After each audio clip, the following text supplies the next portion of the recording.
quero tomar como meu texto de hoje 1 Coríntios, capítulo 10, começando com o versículo 12. Aquele, pois, que pensa estar em pé, veja que não caia. Não vos sobreveio tentação, ouçam isto, não vos sobreveio tentação que não fosse humana. Todo ser humano enfrenta tentações no decorrer de sua vida, mas Deus é fiel e não permitirá que sejais tentados além das vossas forças. Pelo contrário, juntamente com a tentação vos proverá livramento, de sorte que a possais suportar. Deus provê o escape, se você conhece a Cristo. Bom, aqueles dois filmes tiveram um tremendo impacto sobre o mundo. De 1982, foi Carruagens de Fogo, a história de Eric Liddell, um jovem que disse não a si mesmo e sim a Cristo. Ele surpreendeu o mundo quando se recusou a correr no domingo nas Olimpíadas de Paris de 1924. E vocês todos sabem que ele disse não até mesmo ao príncipe de Gales, que lhe pediu que corresse, porque ele era o homem mais rápido do mundo nos 100 metros. Mas ele disse não pelo dia ser num domingo e era contra suas convicções bíblicas escocesas. E recentemente foi comemorado o 60º aniversário da grande vitória de Eric Liddell nas Olimpíadas, porque ele correu nos 400 metros em que ninguém achava que teria chance, e venceu. E fizeram esse grande filme a respeito de sua vida. E o que muita gente não sabe é que a vida de Eric Liddell não se limitou àquela vitória, porque depois que se formou na Universidade de Edimburgo, quando partiu, a estação estava lotada de colegas e professores cantando "Saudai o nome de Jesus", porque Eric Liddell foi para a China como missionário. Foi capturado pelos japoneses durante a guerra e morreu num campo de concentração japonês. Mas naquele campo, ele trouxe alegria e coragem a todos os prisioneiros, pois pregou para eles e cantou para eles, ministrando as suas almas. E ouvi dizer que estão preparando um outro filme, mostrando a sua vida ali, porque ele teve coragem de dizer não. O mundo ouviu falar dele, porque ele disse não àqueles que tentaram fazer com que abandonasse suas convicções cristãs pessoais. E eu penso em William Booth, há pouco mais de 100 anos atrás, que fundou o Exército da Salvação. Ele se converteu, tornou-se um vigário, pastor, e foi para as favelas de Londres, para as zonas da luz vermelha. Pregou entre a gente pobre, formou um pequeno grupo chamado Banda Aleluia, e ia às esquinas, e ia também às prisões. E alguns dos líderes religiosos da época não gostaram daquilo, e assim ele foi chamado diante de uma conferência de líderes religiosos e disseram: William Booth, você vai pregar onde nós o mandarmos, senão será excomungado. Ali estava ele diante daquela vasta assembleia de pastores. Que poderia dizer Catherine Booth, que se tornou tão famosa quanto ele, sua esposa, que estava na galeria, e abanou o seu lenço gritando: William, diga não! E William obedeceu sua esposa e disse não. E assim nasceu o Exército da Salvação.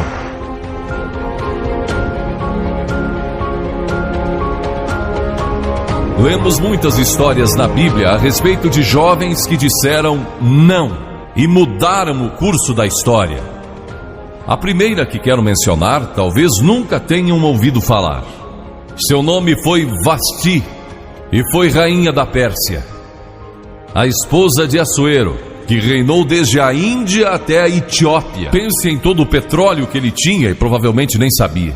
Um dos monarcas mais ricos que já viveu. E ele deu uma grande festa que durou muitos dias. No fim, provavelmente já bêbado, ele ordenou que sua esposa Vasti viesse e ali dançasse para todos os seus convidados. E ela assombrou aquele grupo de líderes mundiais. Ao se recusar, ela disse: não, eu não vou expor o meu corpo para esses homens. Ele mandou outra mensagem, ameaçando que ela deixaria de ser rainha e perderia seus confortos e bens materiais e toda a sua fama. Mas a sua resposta foi a mesma: não. E ela mudou a história, porque foi deposta como rainha. Nada mais sabemos. Mas por causa dela, Esther se tornou rainha e o povo judeu foi salvo. E até o dia de hoje, o povo judeu celebra um grande feriado, porque uma mulher disse não e abriu a porta para a salvação do povo judeu, porque havia um homem como Hitler, e era o primeiro-ministro do país, decidido a destruir e aniquilar os judeus. Agora, a Bíblia tem muito a dizer a respeito de sensualidade, lascívia e depravação. A palavra lascívia significa tendência de incitar desejos sensuais. Sensualidade significa o apelo proposital aos sentidos físicos para a satisfação pessoal. Talvez lendo um livro pornográfico ou assistindo um filme impróprio. A Bíblia diz que devemos nos abster das paixões carnais, da sensualidade, que fazem guerra contra a alma. Elas estão em guerra contra a sua alma e o seu espírito. E a Bíblia diz que devemos nos abster delas, ficar longe delas. E então a Bíblia usa outra palavra, réprobo. Agora isso se refere a pessoas totalmente depravadas, de consciências mortas ou cauterizadas. Não sabem mais corar, perderam a capacidade de discernir entre o bem e o mal. E em Romanos 1:28 lemos: e por haverem desprezado o conhecimento de Deus, o próprio Deus os entregou a uma disposição mental reprovada para praticarem coisas inconvenientes. Ou seja, Deus desistiu deles dizendo: vão em frente, gozem toda a depravação e a sensualidade que quiserem, não vou perturbá-los, ainda não. Mas saibam que os seus pecados o acharão e prestarão contas no dia do juízo.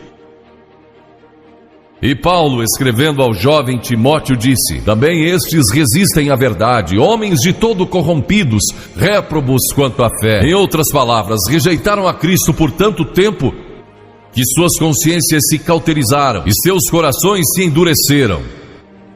E mesmo que o Espírito de Deus lhes fale, eles não podem ouvir. É por isso que é importante que você aceite a Cristo quando jovem. É importante que venha a Cristo agora. Se o Espírito de Deus está falando com você, entregue a sua vida a Cristo, porque o dia pode chegar em que a sua consciência esteja morta e você não possa mais ouvir a voz de Deus. Ela disse não, mas Vasti, você vai perder o trono, vai perder suas riquezas, pode até perder sua vida. Ela disse: minha resposta é não. Qual é a sua resposta hoje àquelas coisas que são erradas? A mentira, a lascívia, a cobiça, ao preconceito racial. Qual vai ser? Você vai disciplinar seu corpo? Vai permanecer firme às convicções que Cristo e a Bíblia ensinam? Ou vai ceder e seguir pelo caminho largo que leva à destruição? Ou vai entrar pela porta estreita e pelo caminho apertado que conduz à vida eterna? Qual vai escolher? Você tem uma escolha hoje. Deus nunca vai forçá-lo a escolher. E então houve um outro jovem, um jovem chamado Daniel. E a Bíblia diz que Daniel resolveu em seu coração que não se contaminaria com as finas iguarias do rei, nem com o vinho que ele bebia. Agora Daniel era um jovem que tinha um propósito. Ele havia sido capturado em Jerusalém. Quando o exército de Nabucodonosor invadiu a cidade, ele foi capturado e levado através de milhares e milhares de quilômetros à Babilônia, a quase 3.000 quilômetros de sua própria terra. Sem aviões nem automóveis, eram semanas de viagem. Mas ele estava resolvido a servir a Deus e não devia ter mais de 12 ou 15 anos de idade. E Nabucodonosor, o grande rei, levara cativos de Jerusalém para a Babilônia e ordenou que aqueles jovens, em quem não havia defeito, de boa aparência, instruídos em toda a sabedoria, fossem ensinados em sua corte, para que ele pudesse usá-los. Ele queria usar aqueles jovens judeus porque sabia que eles tinham um dom especial. E durante o período de treinamento, mandou que lhes dessem os melhores vinhos e as mais finas iguarias e todos os confortos disponíveis na corte de Nabucodonosor. Mas Daniel disse: não quero o vinho do rei e não quero as iguarias do rei. Quero dormir no chão, não numa cama de penas. Quero viver uma vida simples e também disciplinada. Que diferença dos que mal podem esperar pelo dia que posso sair de casa e se divertir, mas não Daniel. Daniel estava longe de casa e ninguém saberia se ele fizesse algumas dessas coisas. Ninguém saberia se ele tivesse uma namorada e dormisse com ela, ou se embebedasse com o melhor vinho do rei. Ninguém saberia lá em Jerusalém, e ele poderia ter se tornado muito popular. Mas esse primeiro não, quando jovem, preparou-o para o grande não, quando era primeiro-ministro da Babilônia, e foi lançado na cova dos leões, porque não abandonou sua fé em Deus. Nós nos contaminamos ao comer demais, ou ao nos embebedarmos, ou ao tomar drogas, ou gastando tempo demais assistindo televisão, ou indo aos cinemas. Jesus declarou em Lucas capítulo 21: acautelai-vos, para que nunca vos suceda que os vossos corações fiquem sobrecarregados com as consequências da orgia e das preocupações deste mundo, e para que aquele dia não venha sobre vós repentinamente. O apóstolo Paulo disse: não vos disponhais para a carne no tocante às suas concupiscências. E Pedro disse: porque basta o tempo decorrido para terdes executado a vontade dos gentios, tendo andado em dissoluções, concupiscências e em detestáveis idolatrias. A Bíblia diz que devemos disciplinar nossas mentes e também nossos corpos, e disciplinar nosso coração pela nossa fé em Cristo. E então houve um outro jovem chamado José, que foi vendido para o Egito pelos seus irmãos e se tornou escravo de um homem chamado Potifar. E Potifar tinha uma linda esposa, e José era forte e bonito. E em Gênesis, no capítulo 39, se quiserem ler a história, lemos a respeito da tentação de José. A esposa de Potifar se apaixonou por José, porque José se tornou mordomo de toda a casa de Potifar, cuidando dos seus negócios, e ela viu aquele belo jovem, viril e de boa aparência, andando pela casa e pelo jardim, cuidando dos negócios todos os dias, e ela o cobiçou. E disse: deita-te comigo. Ele disse: não. E acrescentou: não posso fazer isso ao meu senhor, que me confiou tudo o que tem, exceto sua esposa. Não posso pecar contra Deus, o Deus dos meus pais. Ele estava longe de casa, quem saberia?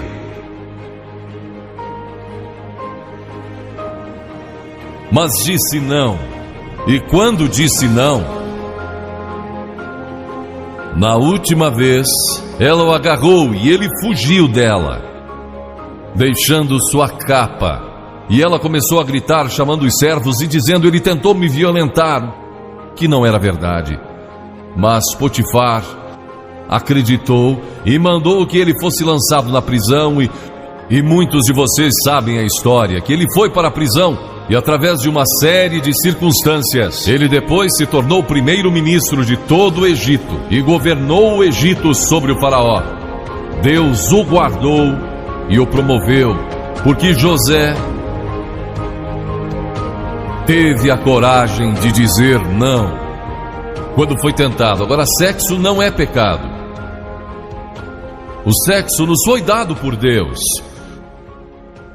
para a propagação da raça humana e para o nosso prazer, dentro de certos limites que Deus estabeleceu para o matrimônio.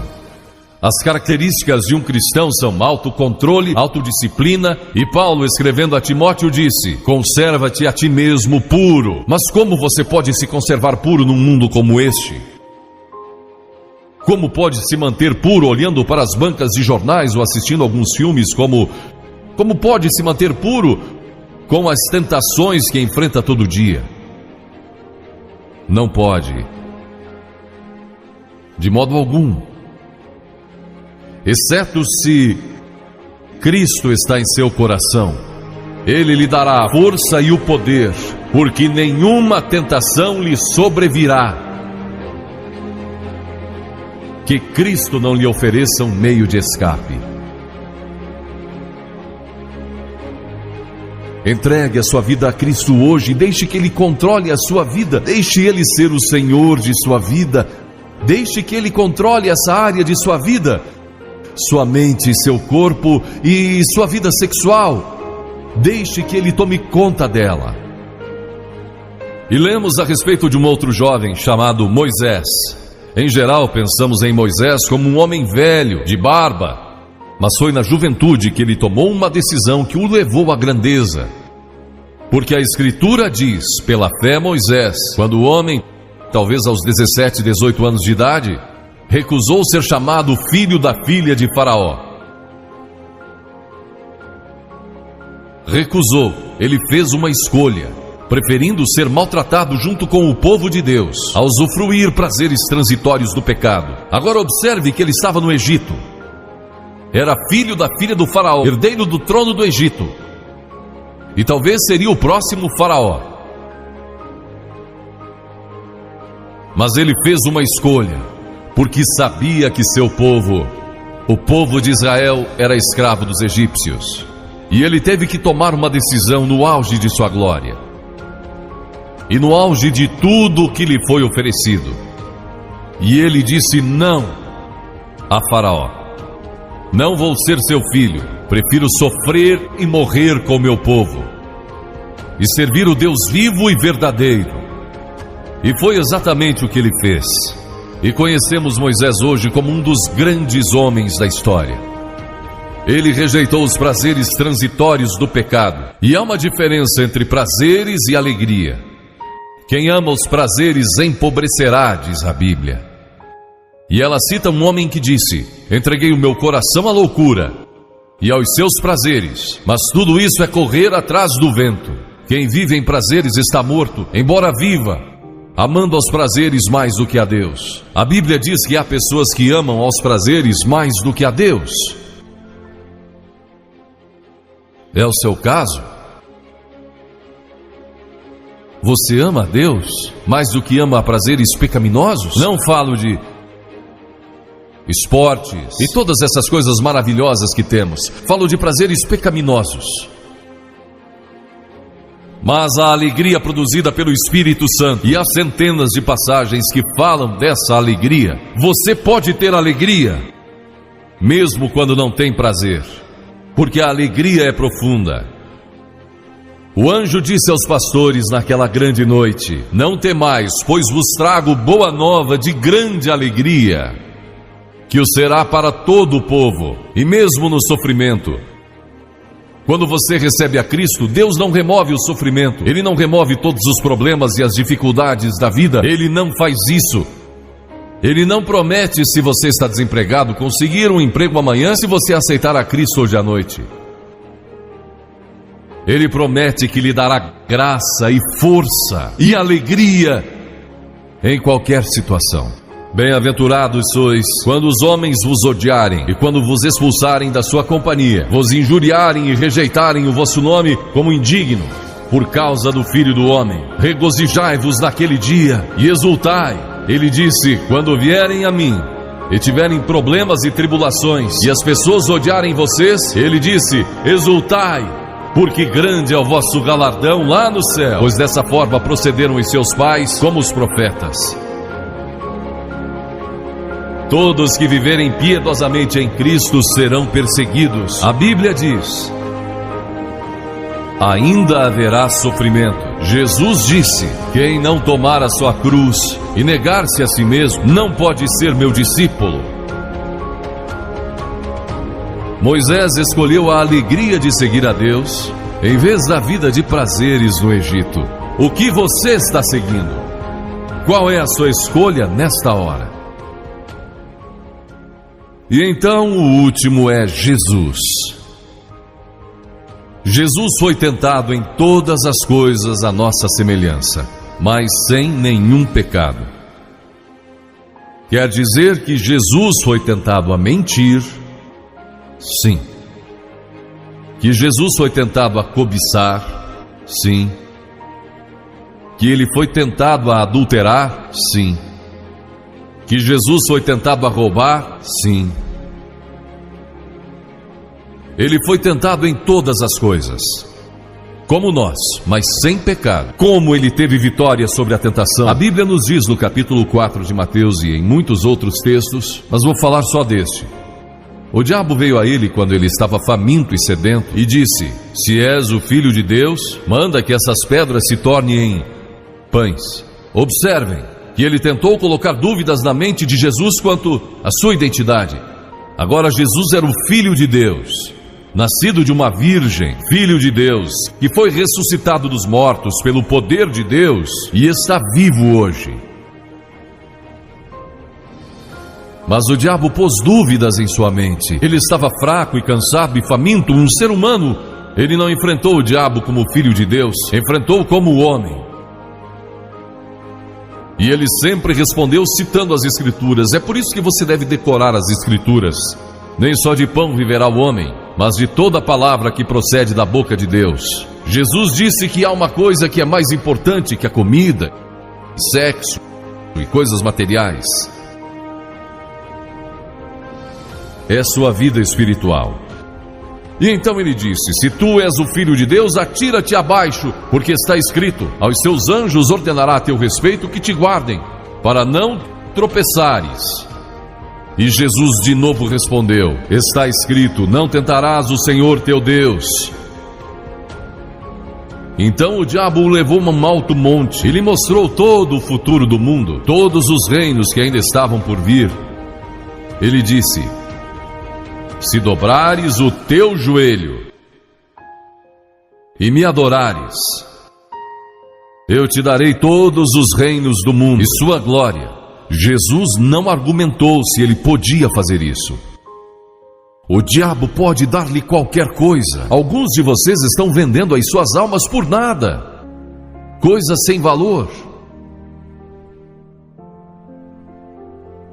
A Jesus ele ofereceu o mundo todo.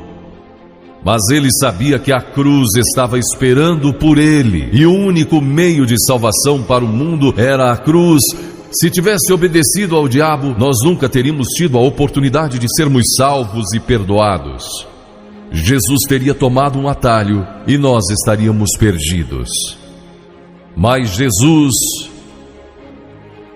disse: está escrito, ou melhor, começou dizendo: retira-te, Satanás,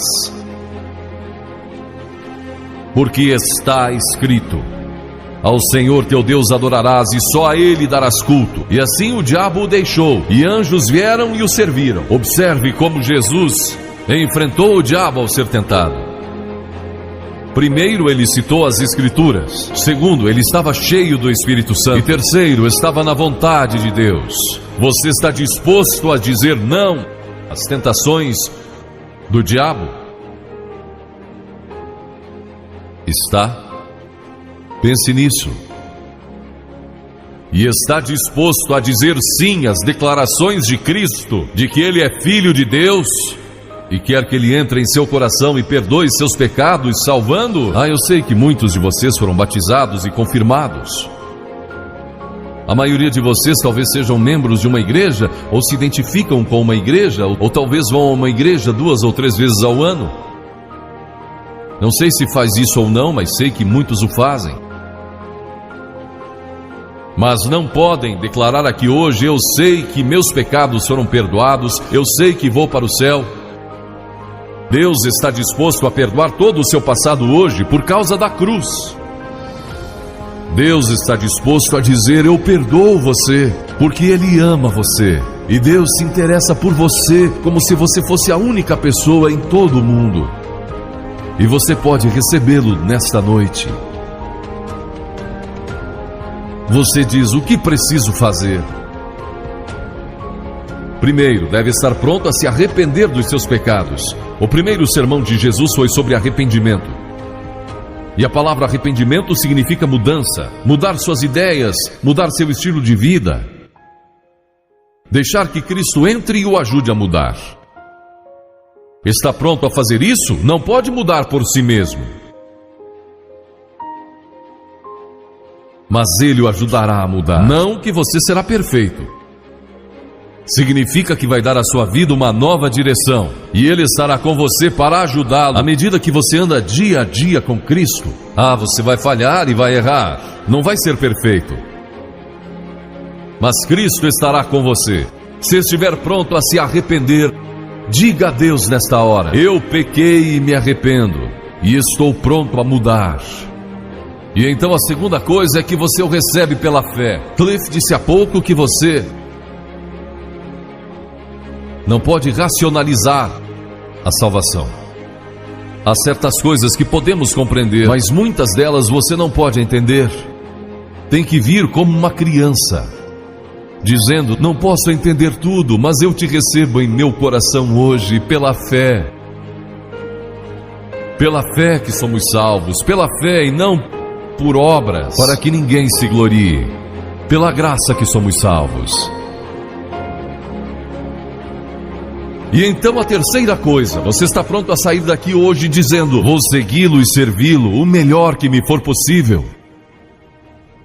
Sabe, em nossa reunião em Bristol há algumas semanas atrás, estava ali um jovem de 17 anos. Ele tinha ido à autoescola aquela tarde e pediu que seu instrutor o deixasse em um dos portões do estádio. E entre aquela multidão ele encontrou sua família, que tinha sido convidada para a cruzada. E no encerramento ele e sua irmã fizeram o que vou pedir que vocês façam hoje. Vieram à frente e ficaram diante da plataforma, indicando que estavam entregando suas vidas a Cristo. Uma semana depois, esse rapaz de 17 anos morreu num acidente num túnel que desmoronou. Talvez até vocês tenham lido nos jornais. Ele disse sim a Cristo, nunca imaginando que em poucos dias ele estaria indo ao céu. E nós o veremos lá outra vez. Você sabe para onde iria se isso acontecesse com você? Certifique-se antes de sair daqui. Vou pedir que saia dos seus lugares agora. Centenas de vocês, talvez milhares até. E venham e fiquem aqui na frente. Calmamente e irreverentemente dizendo ao ouvir: eu me arrependo dos meus pecados. Quero receber a Cristo em meu coração. Quero saber que fui perdoado e que um dia vou para o céu. Quero esta nova vida. Você diz: mas Billy, por que você pede que venhamos publicamente? Por que em público? Porque toda pessoa que Jesus chamou no Novo Testamento, chamou em público.